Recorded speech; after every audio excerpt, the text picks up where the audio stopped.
Katanya dilakukan kalau Baghdadi. Oh iya. Itu gimana contoh lagunya?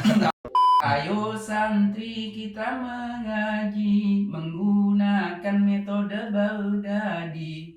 Ayo santri kita mengaji menggunakan metode Baghdadi.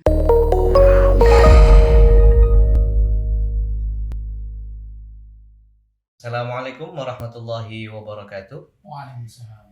Sahabat Qura wal Hufad, bertemu kembali kita dalam bincang-bincang tentang Al-Quran. Kita kayaknya masih menarik untuk bicara soal metode membaca Al-Quran. Di Indonesia memang mayoritas penduduk Islam, berapa ratus juta ya. Saya yakin nanti pemirsa juga akan menghitung. Cuma persoalannya, tidak semua umat Islam Indonesia, khususnya juga penduduk Muslim dunia, itu punya kemampuan baca Al-Quran secara optimal menurut standar keilmuan baca Quran. Di Indonesia, kreatifnya umat Islam ini banyak sekali melahirkan metode-metode baca Quran. Nah, kali ini kita akan coba bincang-bincang soal berbagai macam metode. Kalau tidak salah di sini hampir 200 metode lebih. Nah, kali ini kita akan diskusi atau ngobrol-ngobrol tentang itu dengan pakar yang sebenarnya juga meneliti ya. Dan kita akan coba menggali itu bersama dengan Al-Mukarram Gus Abdul Rashid. Assalamualaikum Ustaz. Waalaikumsalam. Masya Allah. Gimana nih kegiatan akhir-akhir ini? Lebih banyak kegiatan apa ini? Ya masih tentang kekuranan dan ya beberapa kegiatan di NU lah. Kegiatan di NU ya? Ya. Oke. Oh iya betul, Jamiatul Qura wal Hufad, Nahdlatul Ulama ya. Memang ini aktivis NU. Saya dengar Gus Abdul Rashid ini selain aktivitas di penelitian metode, ada kegiatan lain, ngajar misalnya di mana? Ya, saya dosen IKI ya. Dosen IKI, Institut Ilmu Al-Quran Jakarta ya. Kebetulan salah satu mata kuliah yang saya ampu itu metode pembelajaran Al-Quran. Itu jadi mata kuliah? Jadi mata kuliah yang isinya meneliti metode-metode yang berkembang di Indonesia. Di IKI kalau nggak salah ada beberapa fakultas ya, ada Usuluddin, Syariah, Tarbiyah. Betul, untuk ya. strata 1. Ya. Itu semua kelas diajarkan metode pembelajaran ini? Hanya fakultas Usuluddin aja. Oh gitu ya? Iya. Hanya Usuluddin ya? Berarti bincang ya. Kalau lihat mata kuliah sih apa materi yang diajarkan itu soal metode pembelajaran? Ya, untuk metode itu pertama meneliti perkembangan metode di Indonesia dan satu-satu metode itu dianalisis. Dianalisis. Ada berapa metode? Ya tadi itu dari hasil penelitian kami bersama mahasiswa itu lebih dari 200 metode. Lebih dari 200? Saya sebut lebih karena ternyata metode itu terus berkembang. Berkembang. Seolah-olah setiap hari itu ada saja metode baru, nanti mati, muncul lagi. Iya. Meski mungkin ya tidak secara resmi misalkan apa ya. Cuma persoalannya metode ini banyak berkembang di masyarakat ya. Iya. Kalau misalkan hanya ditentukan satu metode saja, tapi metode lain, dia tidak hanya berkembang dalam penelitian riset menemukan metode, tapi diajarkan menjadi satu kelembagaan gitu ya? Macam-macam ya. Ada metode itu yang punya basis, artinya berangkat dari pesantren atau sekolah melahirkan metode. Terus dia punya basis ya. Ada metode yang si penulisnya ini berdasarkan pengalaman pribadi, dia bisa baca Al-Quran, terus dia bisa baca gara-gara yang dia temukan, terus dia jadikan metode. Gitu. Terus disebarkan pada orang lain. Macam-macam lah ininya. Baik. Saya nggak tahu dulu waktu kecil itu kalau belajar Quran, kalau nggak salah memang ada metodenya, cuma nggak dikasih tahu ini metode apa ya. Kalau kita kan hidup ya, kita kan masuk milenial ya. Saya kelahiran 80. Iya. Setengah kolonial. Ini sahabat milenial yang kelahiran 90 ini saya rasa tentu akan berbeda ngalamin zaman-zaman kita ya. Dulu kalau belajar Quran itu ya mungkin masih pakai lampu minyak tanah ya, belum ada listrik masuk, terutama saya di Sumatera misalkan. Itu biasanya kalau nggak orang tua, bapak ya. Kadang juga nenek. Terus saya ngaji sih ngitung semua itu ya. Jadi biasanya dari lidi buat nunjukin nih. Kalau saya dulu hulu landa. Oh iya. Terus Selain itu ada rotan juga yang sebelah. Rotan juga. Saya kata apakah rotan itu sebagai metode belajar baca Quran ya? Iya bagian itu. Nggak, saya menarik gini. Ini kan Gus ini kan ngembangin metode Baghdadi. Dulu kami belum mengenal istilah Baghdadi. Kalau kami itu kan bahasanya muqaddam ya. Muqaddam itu kan mungkin yang lahir tahun 80 atau 70 itu mengenal metode itu. Kemudian kalau lihat bukunya itu kan ada kalau kami menyebutnya muqaddam. Surah kecil. Nanti kalau udah naik surah besar itu Al-Qur'an. Jadi kalau bacanya alif, ba, ta, jadi dikenal huruf. Kemudian ada ejaan, misalnya alif di atas a, alif di bawah i, alif di depan u, a, i, u, ya kan? Tanwin gitu juga ya. Nah, ternyata setelah kesini itu metode kita nggak tahu siapa penemunya, metode Baghdadi atau apa. Nah ini Gus ini kok ngembangin metode Baghdadi, apa bedanya ini? Iya betul, metode Baghdadi itu isinya, isi contoh-contoh itunya sama dengan metode Baghdadi yang kita pelajari waktu kecil. Hanya fungsinya yang kita naikkan. Fungsi dinaikkan. Kalau tadinya itu fungsinya hanya orang bisa baca Al-Quran, sekarang itu memperbaiki bacaan Al-Quran atau tahsin. Fungsinya pada ke tahsin. Ini kata yang mudah sekali dikenal sekarang. Jadi tahsin Quran. Jadi ternyata metode ini untuk tahsin. Ini seperti apa kalau praktek kita belajar? Tapi sebelum itu saya mau tanya tadi soal penelitian ya. Kita kembali soal penelitian. Dari sekian metode yang diteliti, katanya tadi 200 lebih ya. Yang sudah diteliti berapa metode? Iya hampir itu 200-nya sudah mulai dieksplor sama ya kan dengan mahasiswa itu punya tugas loh. Saya dampingi. Satu mahasiswa itu satu metode untuk dibahas. Okay. Ada metodenya namanya datanya nggak ada gitu loh. Datanya nggak ada? Ya namanya ada, tapi dicari itu filenya nggak ada, penulisnya udah meninggal. Ada yang model seperti itu ya. Yang saya anggap disebut 200 lebih itu semuanya ya, yang sudah hilang atau ada. Saya yakin mungkin yang belum ditemukan masih banyak mungkin masih banyak ya. Setelah saya baca buku-buku tentang ulumul Quran yang terbitan tahun 40-an, itu ternyata banyak. Misal Ki Abu Bakar Aceh ya, salah satu ketua JKH pertama. Dia menuliskan ulumul Quran itu. Baru kemarin saya baca itu, dia menulis tahun 30-an itu sudah banyak metode yang berkembang. Tapi sampai saat ini kan saya tidak tahu data metode itu mana. Tapi beliau menulis banyak metode yang berkembang selain metode Baghdadi atau Kaidah Baghdadi. Sudah pernah ke Aceh? Bukan, secara nasional. Secara nasional itu sudah ada metode yang berkembang. Tapi saat itu metode itu kan jangan dibayangkan dalam bentuk buku seperti ini, bukan ya. Metode itu buku itu kan setelah ada mesin cetak. Dulu itu metode ya hanya ditulis di papan, setelah itu dihapus, murid ngulang nulis gitu kan. Ya seperti itu aja.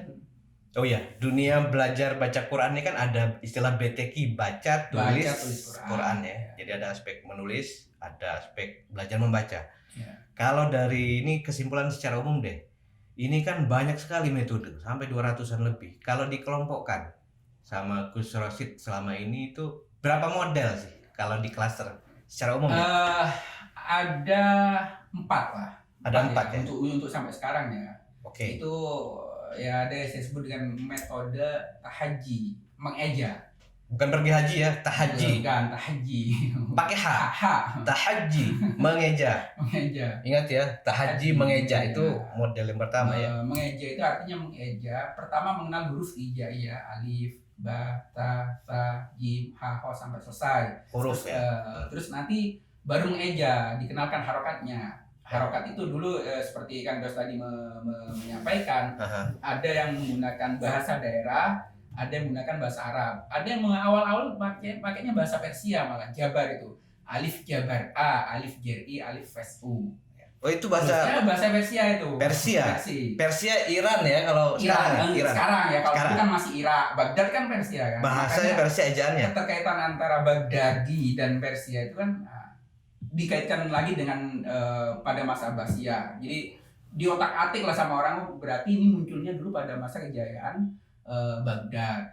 Oh, Baghdad. Ya. Di Indonesia ada yang praktekin begitu? Ya ada, mayoritas di Jawa itu pakai itu, Jabar A, JRI, FESU. FESU. Oh, ingat ya. Ternyata kalau kan macam-macam. Ternyata kalau selama ini kita mungkin belajar begitu, itu Persia ya. Dari bahasa Persia. Bahasa Persia. Perkembangannya nyampe di Indonesia baru bahasa itu berubah dengan menggunakan bahasa lokal. Di atas A dibawahi depan U. Itu bahasa lokal. Dari A bawahi depan U.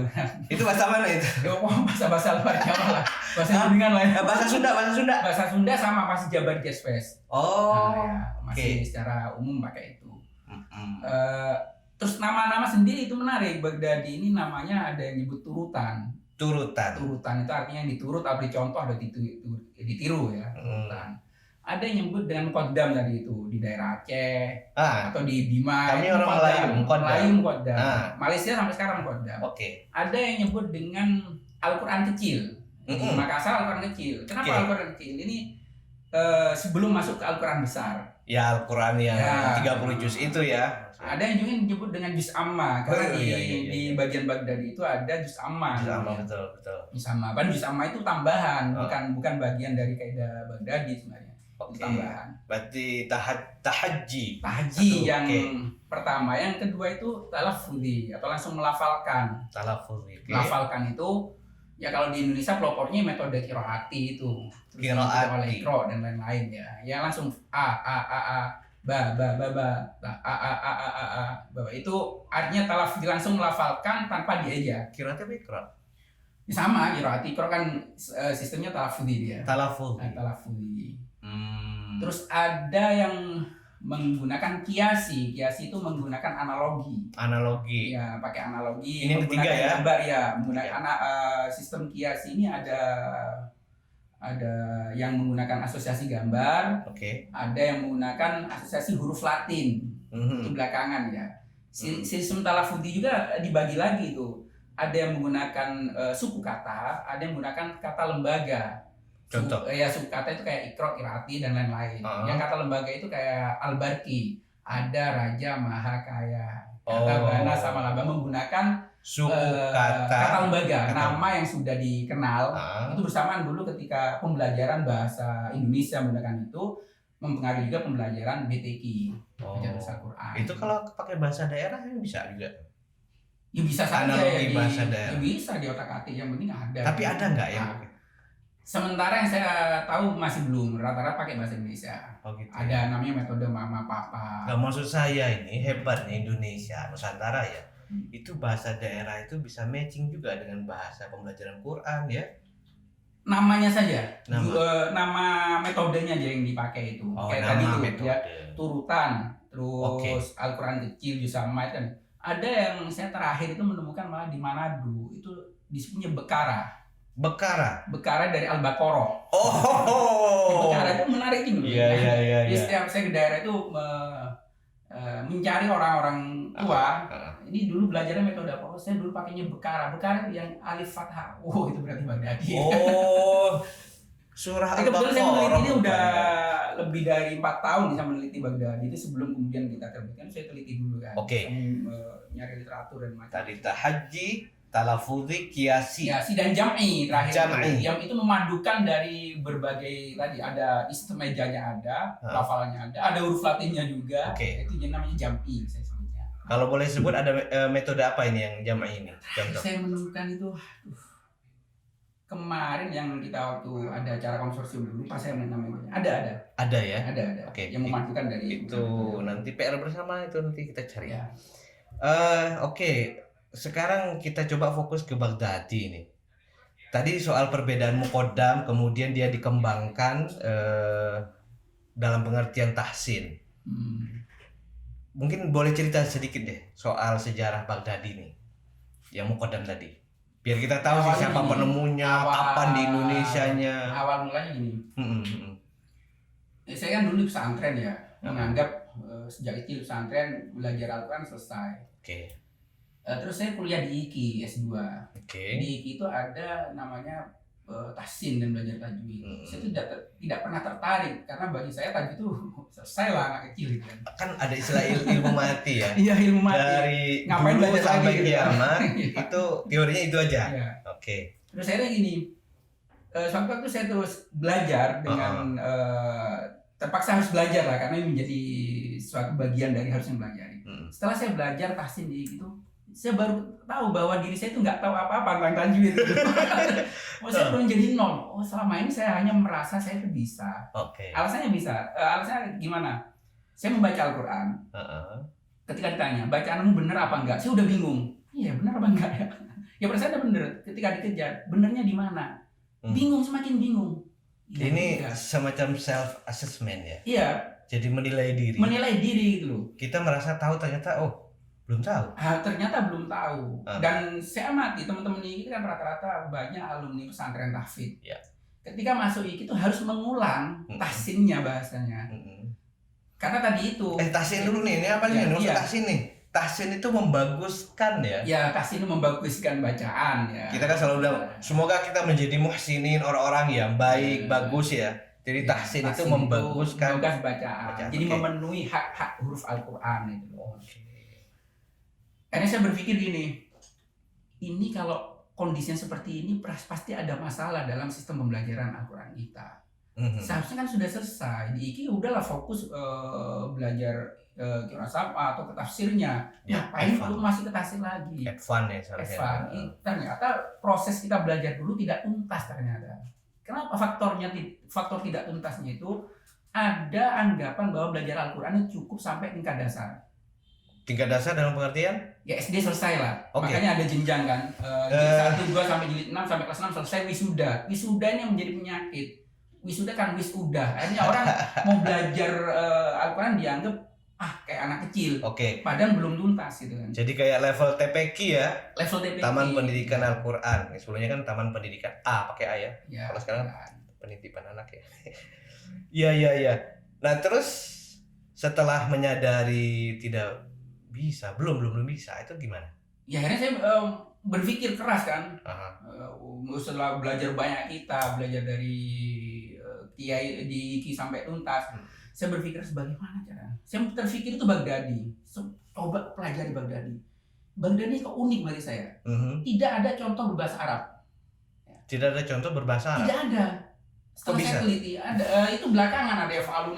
Yang asli Baghdadi nggak ada contoh bahasa Arab. Dia fokusnya hanya belajar huruf hijaiyah dan bunyi huruf hijaiyah. Jadi anakum ainakum kan bukan bahasa Arab. Ana una aina ina anun itu hanya rangkaian huruf hijaiyah. Mulai dari alif sampai nanti. Gak ada artinya. Tidak ada artinya itu.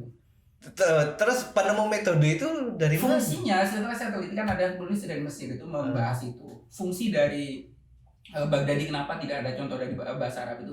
Fungsinya adalah supaya orang tuh fokus ke bunyi Al-Quran. Yang sampai fokus ke makna. Ini untuk konteks orang Arab. Contohnya gini. Iya. Orang Indonesia belajar huruf Latin. Kalau pakainya ini budi, akhirnya fokusnya ke ini budi. Coba dibalik. N, I, U, B. Jadi acak tuh. Jadi fokusnya nanti ke bunyi huruf. Bunyi huruf. Bukan makna. Iya. Berarti mahir penyebutan ya. Nah, saya ketemu akhirnya ternyata Baghdadi sebenarnya ke bunyi huruf. Bunyi huruf tidak terlepas dari makhorijul huruf dan sifatul huruf.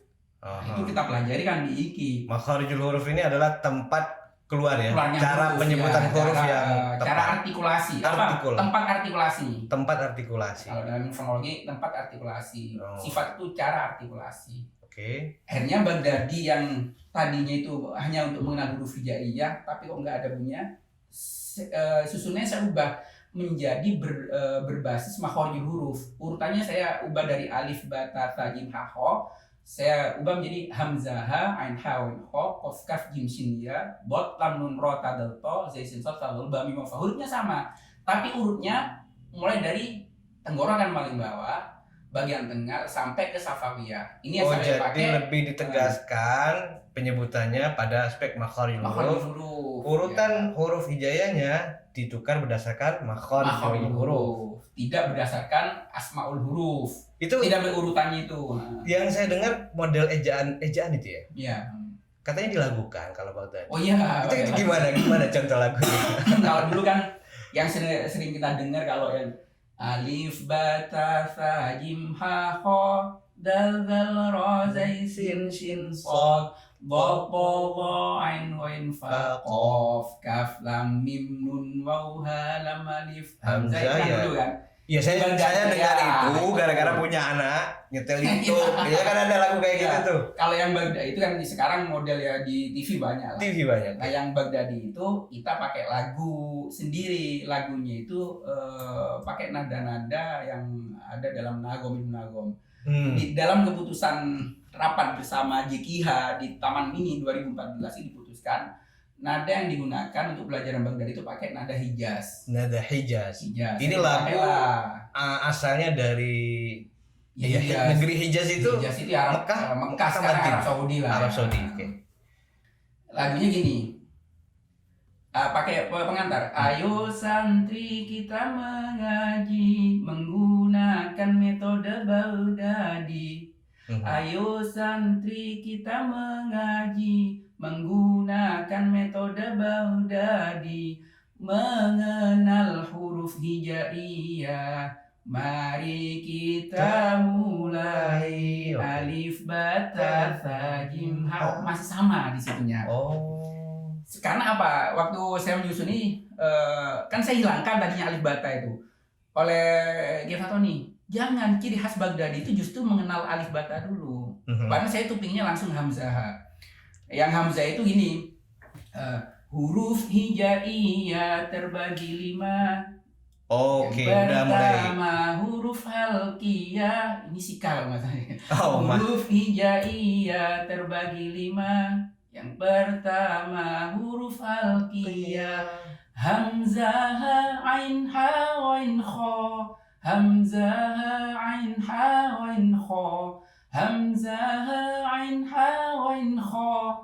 Sambil nunjuk nih. Hamzah ain ha wain kha. Yang kedua huruf lisaniyah. Qaf kaf jim shin ya dam dhad lam nun ra ta dal dam tha zai sin sad tha dal dam dha. Yang ketiga huruf syafawiyah.